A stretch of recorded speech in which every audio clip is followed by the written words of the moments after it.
ഇതെന്താ കുഴലപ്പോക്കായിട്ട്? ഇവിടെ കിടന്ന ബൈനോക്കുളർ ആ കറാമ്പറന്ന പട്ടികൾ കടിച്ചെടുത്തോണ്ട് പോയി. അപ്പുറത്തെ പുരയിടത്തിലെ ആ ഷീലയൊക്കെ തൊഴിലുറപ്പിന് നിൽക്കണം. അവളൊക്കെ കിടന്നുറങ്ങണ പണിയണമെന്ന് നോക്കണ്ടേ?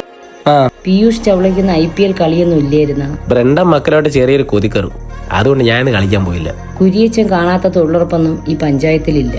എന്നാലും ലക്ഷണമൊത്തൊരു മാറ്റിനെ ശീലിപ്പിച്ചെടുക്കണമെന്നായിരുന്നു ആഗ്രഹം. കുരിയച്ചൻ കാണാത്ത മാറ്റോ? എക്കോരെ ക്ലൈമാക്സ് എന്നും പറഞ്ഞ് ഈക്കോ പിടിച്ച് നമ്മളെ തൊഴിലുറപ്പിലെത്തിയ. ഞാനും അത് തന്നെ ആലോചിച്ച. പെൻഷൻ മേടിക്കാൻ പോണ നിങ്ങൾ എന്തിനാ തൊഴിലുറപ്പിന് പോണേന്ന്?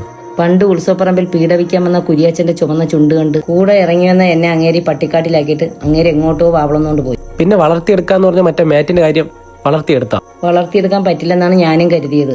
ഇതുവരെയും പോച്ച പോലും തൊടാത്ത നിന്റെ നമ്മാട്ടി കാണും വരെ മക്കള് പോലും കുരിയച്ചന് പട്ടിവില കൊടുത്തിട്ടില്ല. സ്വന്തം യജമാന്റെ ചന്തിയും ടേസ്റ്റ് ചെയ്യുന്ന പട്ടികളുണ്ട് ചേട്ടത്തി. എത്ര കാലം എന്റെ പെൻഷൻ പൈസക്ക് തിന്നുകുടിച്ച് കഴിയാന്നാ കരുതുന്നേ? വിയർപ്പിന്റെ അസുഖം മാറുന്നു വരാ. എന്റെ വിധവ പെൻഷൻ കൊണ്ട് തിന്നാൻ നല്ല പ്ലാനും ഉണ്ടോ? കള്ളച്ചോറിന് എല്ലാവർക്കും ഒരേ മാസ്റ്ററാ ചേട്ടത്തി. കത്തിക്കാനും വാഴയ്ക്കൊപ്പം കുരിയച്ചൻ വച്ചേക്കണത്. ഇങ്ങരുത് ഏത് ചായക്കടയിൽ നിന്ന് എനിക്ക് കൊട്ടേഷൻ തന്നത്? ഈ വാഴയ്ക്കൊപ്പം കൊടുത്തില്ലെങ്കിൽ ചുറ്റിന് നിൽക്കുന്ന പട്ടികൾ എന്റെ ചുണ്ണി വരെ കടിച്ചോണ്ട് പോവല്ലോ.